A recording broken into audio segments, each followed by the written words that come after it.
The dictionary definition of amateurism, according to the Oxford English Dictionary, is the practicing of an activity, especially a sport, on an unpaid rather than professional basis. Amateurism is required for NCAA athletes and must receive certification. Athletes must keep their amateur status to participate in their school. If they break any of the requirements set by the NCAA, they will lose their amateur status.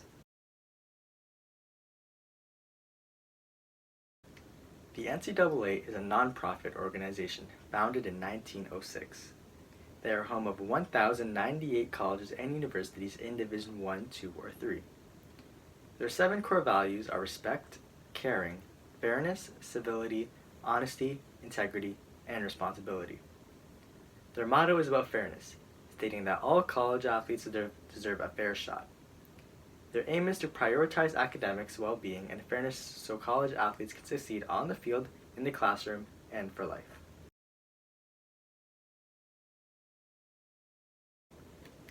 The NCAA mission statement is, "Our purpose is to govern competition in a fair, safe, equitable, and sportsmanlike manner, and to integrate intercollegiate athletics into higher education so that the educational experience of the student-athlete is paramount."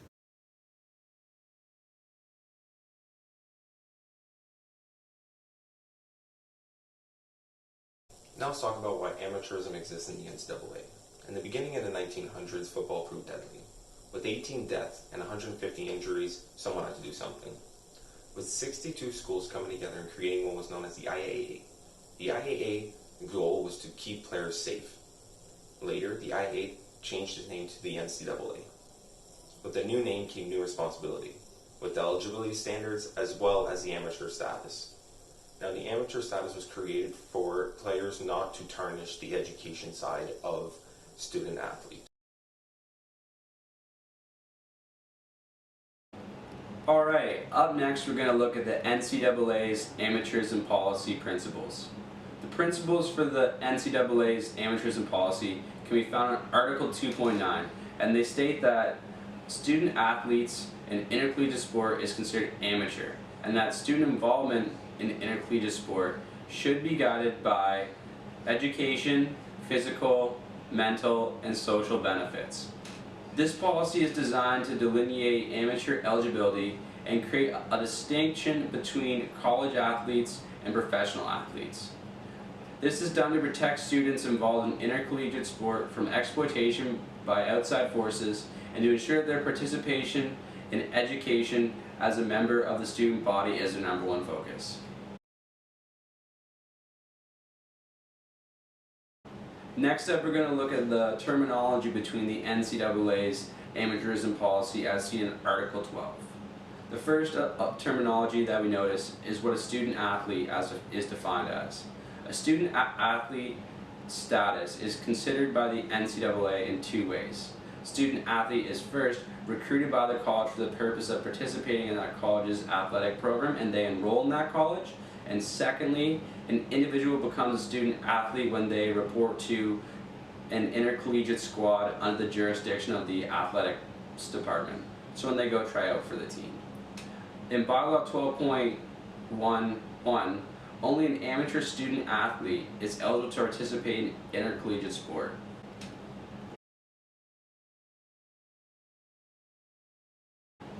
Further policy terminology that we can see is the distinction between individual and student athlete.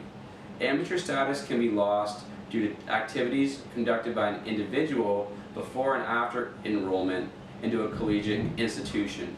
However, a student athlete can only lose amateur status for activities conducted after enrollment, which sets a distinction between both the individual and the student athlete and gives preference to those students that are recruited. The purpose of this policy is to ensure that athletes remain amateurs before and after their enrollment.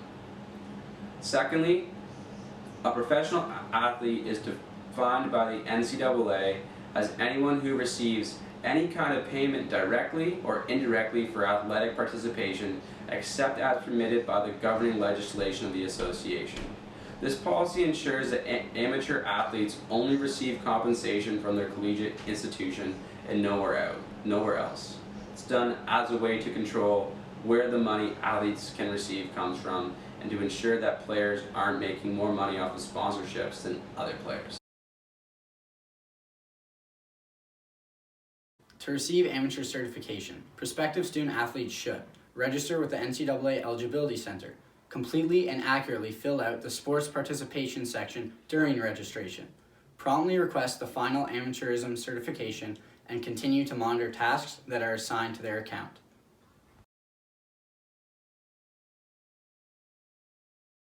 There are many situations that have the potential to affect an athlete's amateurism, such as receiving a payment from a sports team to play, receiving funds or payments to offset training expenses, accepting prize money from competition, promoting or endorsing a commercial product or service, being represented or marketed by a professional sport agent, and using a recruiting, scholarship agency, or a scouting service.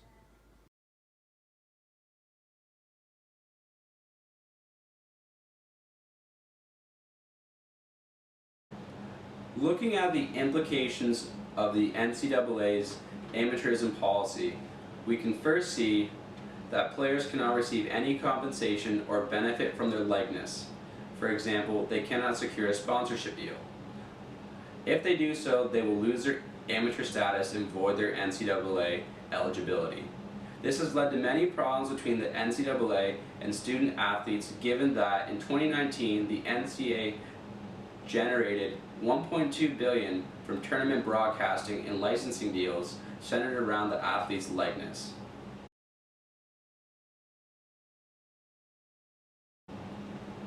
More controversy over the NCAA's amateurism policy and how the NCAA uses this to not compensate student athletes.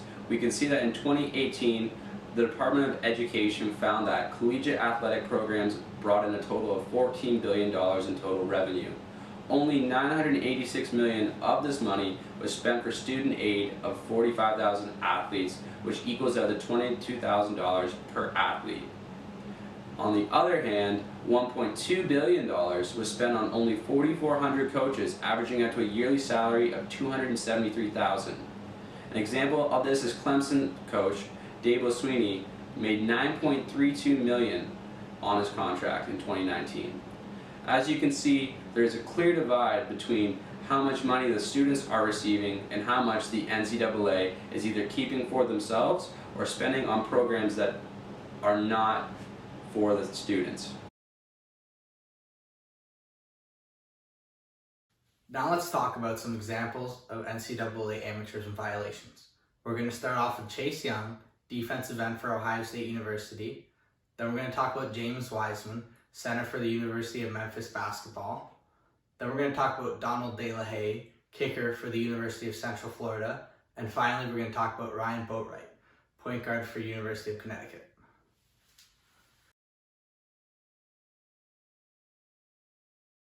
The first example we'll talk about is Chase Young from Ohio State University. Chase accepted a loan to fly his girlfriend out to the 2019 Rose Bowl. Chase had to prove that there was no violation of NCAA Rule 16.11.1.3c.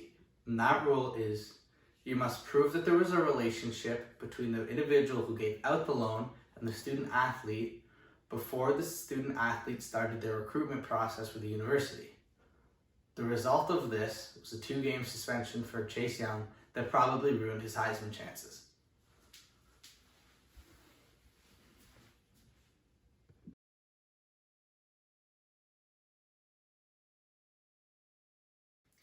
Now let me tell you about James Wiseman from the University of Memphis. Wiseman's mother received over $11,000 from former NBA star Penny Hardaway to help with moving costs. At the time, Hardaway was not the coach of the University of Memphis, but he did donate $1 million to the school to create the Penny Hardaway Athletic Hall of Fame, and by NCAA definition, this made him a booster. Despite the rule we talked about earlier, Hardaway was defined as a booster, and this overruled the previous policy.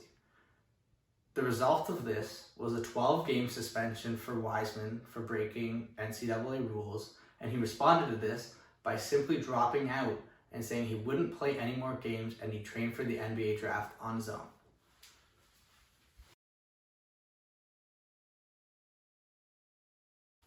Finally, I'll talk about Donald DeLahaye from the University of Central Florida. Donald is a YouTuber, and you can find him at Destroyer on YouTube. At the time, he had 90,000 subscribers.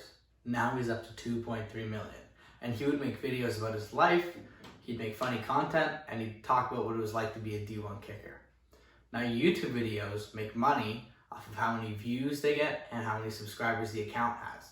So the NCAA viewed this as a violation of their policies.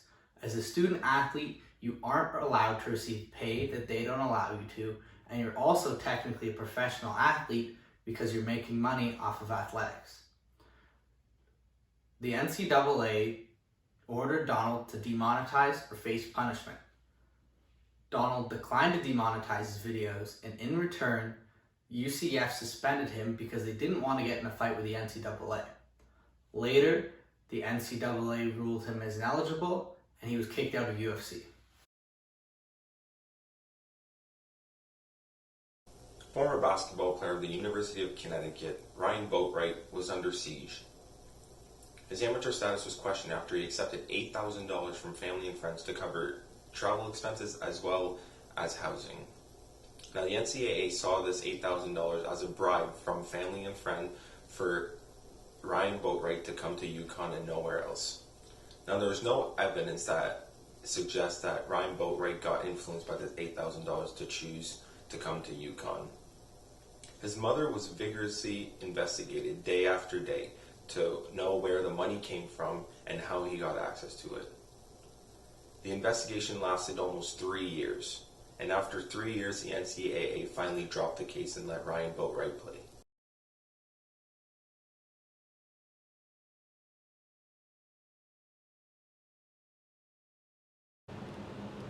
Over the years, there has been a number of lawsuits brought forward by student athletes that has forced the NCAA to re-look at their amateurism policy. The first example, and the one that started it all off, is O'Bannon v. NCAA in 2014.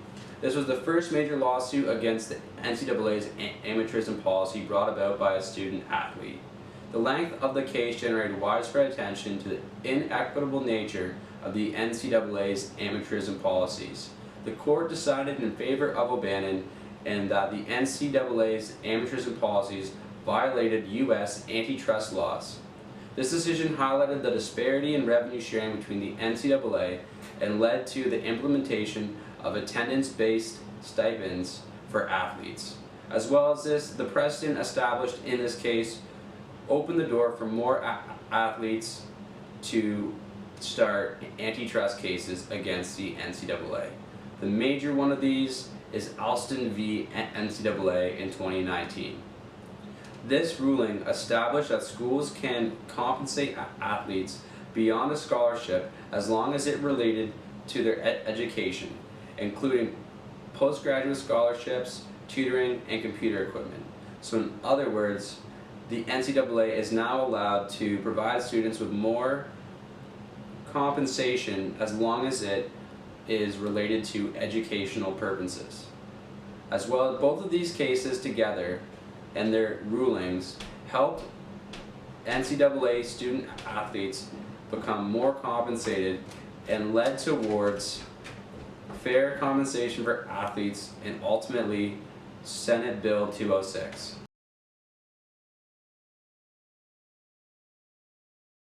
How is the amateur status adapting? Well, it's adapting in many ways, actually. First of all, in California, there's a new bill, Bill 206, that was going to pass that will allow players to make money on their own. So using their name, brand, or image, they'll be able to make money. They won't necessarily get paid by the school to play on the team, but they'll be able to make money outside of the athletics. The bill was actually passed in a 39-0 vote in early September 2019. The NCAA has forcefully pushed back this bill.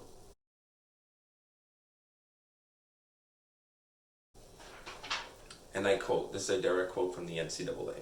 If the bill becomes law and California's 58 schools are compelled to allow an unrestricted name, image, and likeness scheme, it would erase the critical distinction between college and professional athletics.